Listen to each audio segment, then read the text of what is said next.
Hello, this is Paul Nelson with Western Sport Floors, Wyoming Wood Floors, coming to you today from Helena, Montana. I am with Mr. Ben Flanagan. Hey. Langless Construction? Yes, sir. And what is your position with Langless? Project superintendent. You're a project superintendent. Yes, sir. All right. Well, we have had a history over several years and several gym floors. Yes. I remember the first time I worked with you specifically, you guys had lost a floor, you had a floor torn out, you had a contractor that did a subpar job for you. And you called me in for a pre-construction meeting. Correct. With a couple of your big bosses. Yep, correct. And you kind of put the screws to me. Yep. We did our homework. We weren't messing around. Well, I'm very confident that Langless is going to have some pretty successful gym floors going forward based on the level of competence that you have there. Absolutely. Putting in a successful gym floor is really a partnership between the subcontractor and the general contractor. There's things I can control and there's things I can't control. And Ben, you've done such a fantastic job of it. I've been waiting a couple of years to do this video with somebody. We were scheduled to come in this week and you sent me a picture late last week, said, here's my gym. All overheads have been done. All painting has been done. The concrete has been swept. Everybody's out of the room. I'm going to shoot anybody that walks into that room before you get there. Absolutely. Hallelujah. We did let the kids in for a little bit, play basketball. That's okay. Whatever. They were out when we got there. That's right. What we care about. So there's a few things that have to be done, and there's a process that has to go through. And Ben understands this process so long that we don't even need to talk about it anymore. But I've done this video with the hope that I can actually send this as a YouTube video to project managers and construction superintendents that I'm working for to help them understand the process. Absolutely. So things that I'm looking for, I've got to have all the overheads done. We need that room.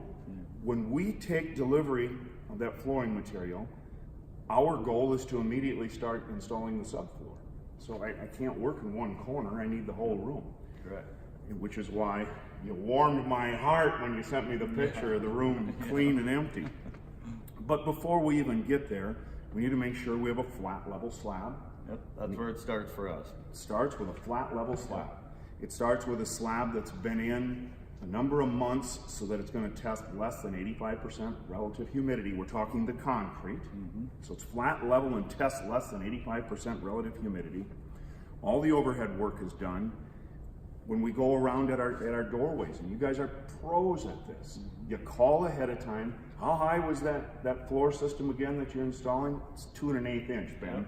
And guess what? We come in with a tape measure, and they're not perfect, but they're dang close. Yep. The threshold will take up just a little bit. Exactly. But you understand that process. And that starts back at the slab. We're verifying that.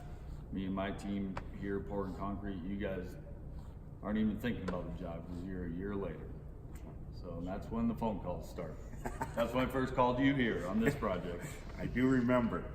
Then keeping that room at 65 to 75 degrees. Yep. And a relative humidity of 35 to 50%. Yep. I come in to talk to Ben. He's had a relative humidity and temperature meter and dew point in that room for this project about 7 weeks before you get here. 7 weeks before. I have 2 of them out there. 2 of them in the same room. In case one fails, and then we put it on my computer. We put it on our server. It goes in the job file, and so there's no discrepancy down the road. Or if there is, we can go back and check and look. So a guy like Ben makes your job easy. But I've always been of the belief that the general contractor wants to do the job right. And so maybe nobody ever told him. And so that's part of what we're doing this video. Okay? Right, which goes back to all the information I asked to get from you from MMA and all the position statements, and and then I read through all that. I want to make sure we get it right the first time. We're real damn close. I think Ben understands more about installing a gym floor than most of the guys that work for me. That's scary, since they're out there installing a floor. I said no. I didn't say all. So just to walk through that process, on delivery day, we want that room completely clean, completely empty. This is how we do it. Other people may do it, and there might be other right ways, but this is how we do it. We install the subfloor system when we get there for delivery.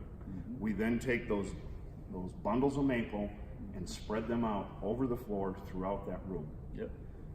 In my mind, that allows that plywood to gas off the resins or any residual moisture it may have. It allows that maple to acclimate to the room that it's going to live in for a long time. For a long time. We then leave, so if we take delivery on a Monday or a Tuesday, we hope to have that accomplished by Friday or maybe Saturday if we have to. But depending on the size of the gym. Depending on the size of the gym, you're right. If we were doing and now we're in Montana, yep. So our typical gym is 7,000 to 12,000 feet. Yep. We can usually accomplish that in a week. Yep, and that's exactly what you guys did this week. That's exactly what we did this week, and most every week on a gym that size. So at the end of that delivery week, we leave. We're going at least a week, maybe 10 days. We come back, and during that time, a guy like Ben, guess what? You got your own wood moisture meter, don't you? Yep, I do.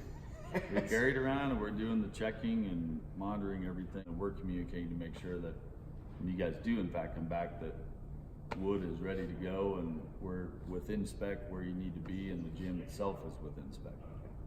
So Ben, in this case, is even checking to make sure that our wood is acclimating, and we have a target. We want to install that wood at about 7%. He knows that. I know that. We're communicating and we're watching to see where that product is. Correct. Okay. Same thing happens when we come back. We'll probably come back on a Monday or a Tuesday. Our goal is to nail that entire floor, sand it, seal it before we leave that week. So we've only been there 2 times, once for the delivery in the subfloor, once for sanding and sealing. Yep, and we're 3.5 weeks in. Now we're 3.5 weeks in. Yep. This point we leave, and now you've got to coordinate with the bleacher guys. Yep, correct. So any when you guys are gone during that time, so keep in mind the floor has not been striped, that's our window to get any missing, overhead work done, wall panels, wall pads, whatever it may be, scoreboards. In this case, I have 2 scoreboards I'm going to put up in that window while you're gone when they're doing the bleachers. The floor is not finished, you still have to protect it, and you have to look at weight limits of scissor lifts and material where you're setting it. Make sure you don't collapse the floor in any way, shape, or form. And then, we have our window 1.5 weeks, whatever that may be, depending on the gym equipment too, which all gyms are different, depending on what school you're in, elementary, high school, middle school, college. Yeah, so then after that, then we'll come back, clean that floor up, bleachers are in, all overheads are completely done at that point, and we will paint on the game lines, the logos, and complete the finish on that project. And hopefully, at that point, the only thing that's going on in that building really is punch list items. That would be our hope. That's ideal. Ideally.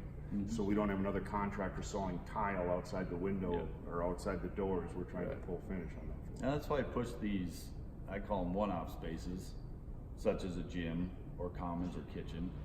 Classrooms are repetitive, and they're just all the same. But in these one-off spaces, they have the most work for the most contractors and the most time-consuming, and that's why we work on those spaces, push at the beginning of the job, so we can get through there just like this. Because the whole process, from start to finish, like we've talked, is 2 to 3 months.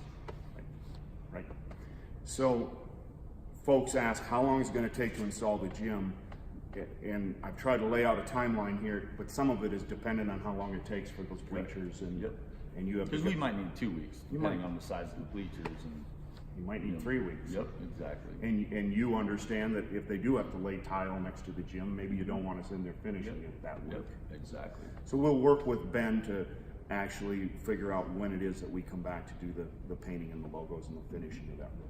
Correct.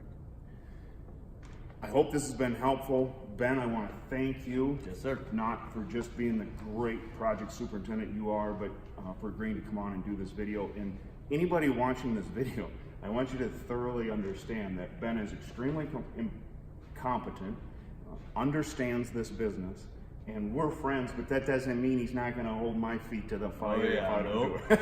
Nope. I'll let him have it, that's for sure. Absolutely. But it's much easier for us to do our job when you do such an efficient job at your. And it's better for us. You guys come in, get out, everyone's happy. everybody's happy. For Western Sport Floors, Wyoming Wood Floors, this is Paul Nelson coming to you from Helena, Montana. You make it a great day.